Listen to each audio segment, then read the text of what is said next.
Hi guys, అందరూ ఎలా ఉన్నారు? నేనైతే చాలా బాగున్నాను. వెల్కమ్ బ్యాక్ టు ఆస్ట్రేలియాలో వర్ణిక. నేను ఇప్పుడు చేయబోతున్న రెసిపీ వచ్చేసి టమాటా కొత్తిమీర పచ్చడి చేస్తున్నాను. ఇందులో ఆనియన్ ఏమీ వేయకుండా. ఇది నిలువ కూడా ఉంటుంది 1 వీక్ to 10 days వరకు ఫ్రిడ్జ్లో పెట్టేసుకుంటే. ప్రాసెస్లోకి అయితే వెళ్ళిపోదాము. ఒక బౌల్ పెట్టేసుకుని ఆయిల్ వేసుకొని వేడైనాక జీలకర్ర, వెల్లుల్లి, రెడ్ చిల్లీ, మినప్పప్పు, కోరియండర్ సీడ్స్, అలాగే మెంతులు అన్నీ వేసుకొని మంచిగా ఫ్రై అవ్వనివ్వాలి. ఇది మొత్తం రెడ్ చిల్లీతో అయినా చేసుకోవచ్చు, లేదంటే గ్రీన్ చిల్లీ కూడా వేసుకోవచ్చు. గ్రీన్ చిల్లీ వేస్తే ఏంటి అంటే ఎక్కువ రోజులు నిల్వ ఉండదు చట్నీ అనేది. తినే కారంని బట్టి రెడ్ చిల్లీ అయినా గ్రీన్ చిల్లీ అయినా యాడ్ చేసుకోండి. నేనైతే 5 to 6 అయితే యాడ్ చేశాను. మసాలా మొత్తం మంచిగా ఫ్రై అయిపోయింది. వీటిని ఒక బౌల్కి ట్రాన్స్ఫర్ చేసేసుకోవాలి.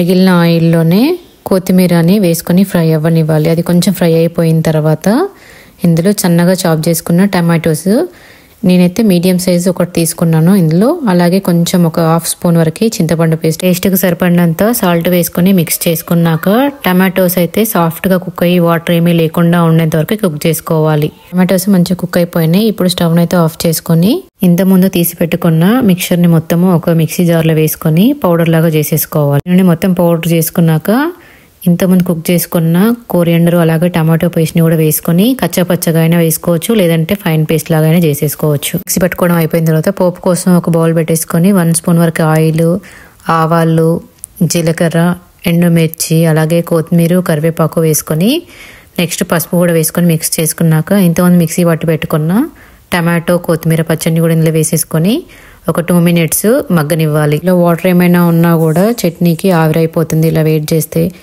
వాటర్ ఏమైనా ఉంటే చట్నీ తొందరగా పాడవుతుంది. అందుకోసం అని చెప్పేసి ఒక 2 minutes వెయిట్ చేసుకుంటే సరిపోతుంది. అంతే, చాలా సింపుల్గా చేసుకొని కొత్తిమీర టమాటా పచ్చడి అయితే రెడీ అయిపోయింది. ఇది రైస్లోకి, ఇడ్లీకైనా, దోశలోకైనా చాలా బాగుంటుంది. మీరు ట్రై చేయండి.